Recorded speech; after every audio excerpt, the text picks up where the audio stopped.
So, hello everyone, welcome to episode 2. In this segment, we talk about DV interview experiences.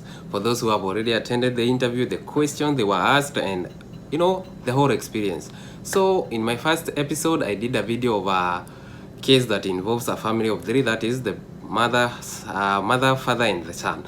And today, out of your request from the previous video in the comment section, several of you went ahead and requested if I had, it will be good to share a case that involves a single mother. So you don't have to worry much because I have one, and a good one for that matter. So in this video, I'll be talking about DV successful story interview experience of a DV case that involved a single mother, that is the mom and the son. So stay tuned. If you haven't subscribed, please do so, and please don't forget to smash that like button. And if you have a request, please go ahead, drop it on the comment section, let me know, and yeah, I can make a next video upon your request. So stay tuned, and let's start our video right away. So welcome back, and before even we start this video, there's this issue about DV 2022, the issue of passport. I've received several questions and people are asking, oh, my passport will be expiring before the results will be out. Should I use that passport? The passport requirement is very simple. So long as you have a valid passport, it's not expired by the time you're making an application. So if your passport expires in maybe next month, so long as at this point, the point you're making an application, so long as the passport is valid, it's good to go. Use that passport. Then later on, make a plan, have a new one. On the DS260, if you are selected, you can add your new passport. So for those who are asking about the passport or the DV 2022, the DV 2022 starts on 7th October way through to 10th November. So if you have a passport, so long as it's valid when you're making that application, it's okay. So that aside, so let's talk about the DV case, the interview story, and yeah, let's talk about it. So, successful DV lottery interview experience. A case of single mom, that is mom and son, and for this, congratulations, she had the most important document for this scenario, that is the consent letter from the baby daddy. And this is very crucial for all those who are planning to travel. Maybe if you're a single mother there, you have your children, you are not together anymore with your baby daddies or baby daddy. Please, if you're planning to travel with the children and the baby daddy is alive, you need to have the consent letter. This is a letter that comes from your baby daddy to approve that you have to show that he has approved you to travel with the children. That is very crucial for single mothers who are traveling with children. So the other thing, the experience goes as follows. We woke up at 3:30, got dressed, a word of prayer from mom, and at around 4:15 we were out. We arrived at 5 o'clock, found 3 ladies and said hi and waited. People started streaming, and at 6 the security started. They asked what time was my interview, and I said it was at 7. I was told to go back and come 15 minutes to my time. We gave space for those who had interviews at 6:30. So if when you go maybe a little more early, maybe you might be requested to be patient or wait along. So my son and I go back and went back at around 6:45. We went through the screening. Those who had huge bags, earphones, and chargers really had a hard time trying to look for a place to leave them. So please, to avoid unnecessary delays, just don't carry them. We proceeded to the next stop where they asked for the second newsletter, our passport, then proceeded to the next security where we placed everything on a tray and underwent screening. We then proceeded. So this is only the check, security check at gate 1, 2, or 3. So I went in a room. I was given a paper to register my case number, phone number, occupation. I was also given a token number, told to wait outside. After some time, we were called again at counter number 7. I found a Kenyan lady there. So first thing, this case is a DV 2020 interview case held in Kenya, that is in Nairobi.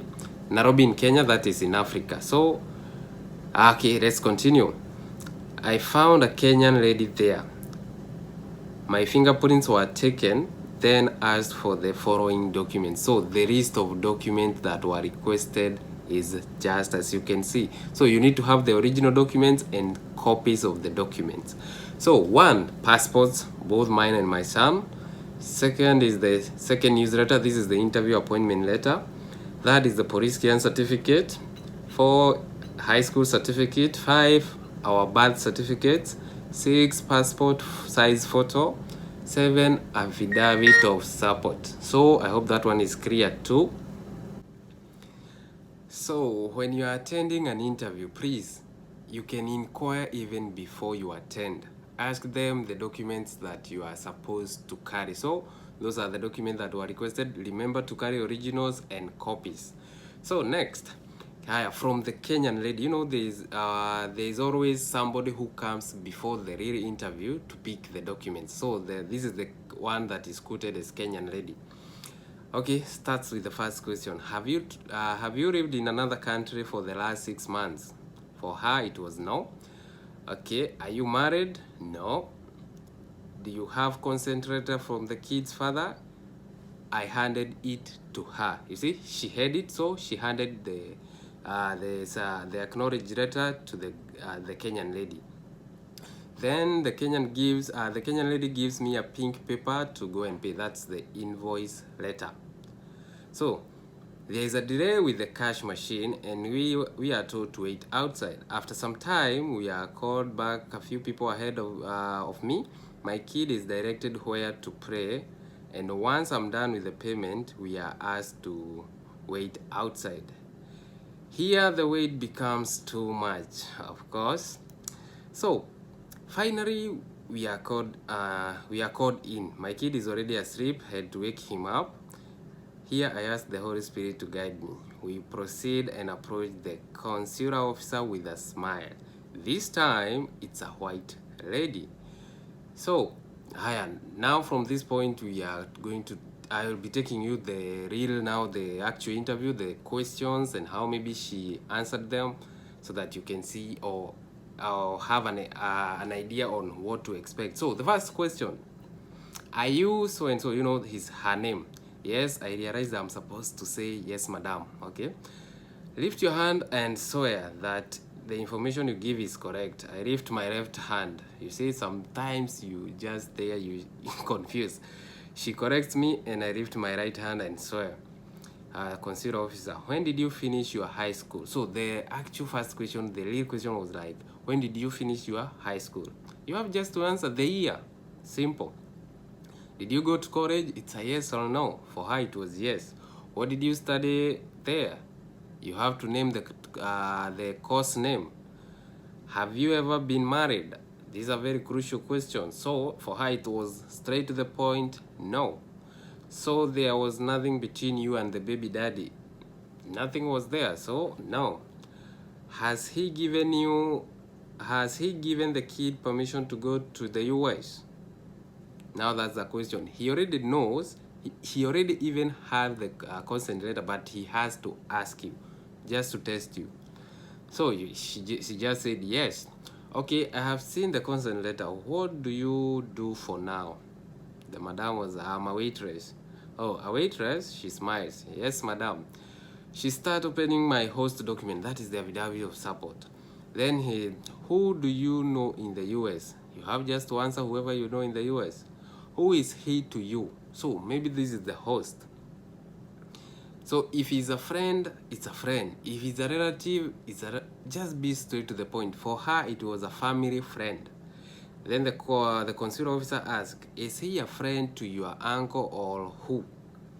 Then she answered, she's a friend to my parents and me as well. Straight to the point. So your parents know him? Yes. Where do you intend to live in the US? You just answer that.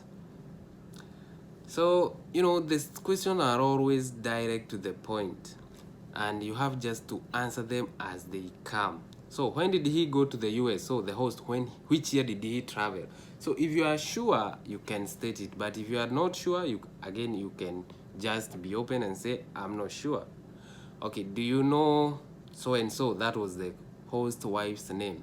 Then yes, you just answer. If you know, you know. If you don't, you don't. So for her, it was yes, it is his wife. Do they have kids? You just have to answer yes or no.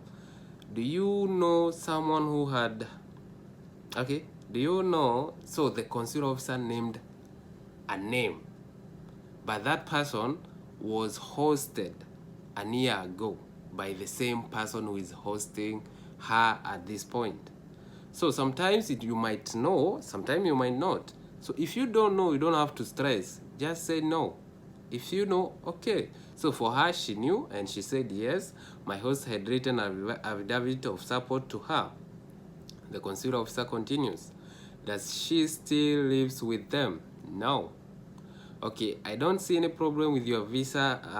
I don't see any problem. Your visa has been approved. Then excited there. Thank you, madam. She gives me a paper with instruction explaining how to pay, and I hear nothing. Okay, thank you very much. The consular goes ahead. Any questions? No. Okay, have a nice day. Me, the madam, you too, madam. That's all. At this time, my kid is lying down on the floor, still sleepy. I pick him up saying thanks to God. So, as you can see, it was just simple as that. So, for this, for all the question, maybe it's just quick as, maybe I can just take the obvious questions are always there. And the first question is always about you. There will also always be a question about your, maybe your occupation. What do you do in life? What have you ever done? The other thing will be about your education. So those are the key factors. Your name, education, maybe occupation, the job you're doing. There will always be a question about your host, that person who is hosting you, or the person who is supporting you. If you have there might be two different. There is a sponsor and there is a host. Remember, you can have the same host and have him as a sponsor. You can again have a host, but again have a different sponsor. A sponsor is someone who provides official documents to prove that he's ready and willing to sponsor you once you arrive in the US. A host is somebody who is willing to hold you, to accommodate you, to accommodate you for a period of time once you arrive in the US. So those are the common frequent questions. Education, work experience, some information from the host, especially that question about who is so and so, his name. What is the relationship between you and the host? Okay, and sometimes, most of the time, they do ask, is he married? Does he have children? You don't have to write anything because they ask that and they already have the host information with them. So be straight to the point. If you know, you know. If you don't hit the bush, just straight to the point, I'm not sure, and everything will be good. So for those who have been asking about the interview for a single case, that was a good one, and I hope you guys learned something. And yeah, next I will be making a video out of your request. So go ahead on the comment section, drop your request. I'll be making new videos once I get some time. So thank you for watching this video. Share with your friends and stay tuned, and always subscribe, and remember to smash the like buttons. Thank you for watching, and see you in our next videos.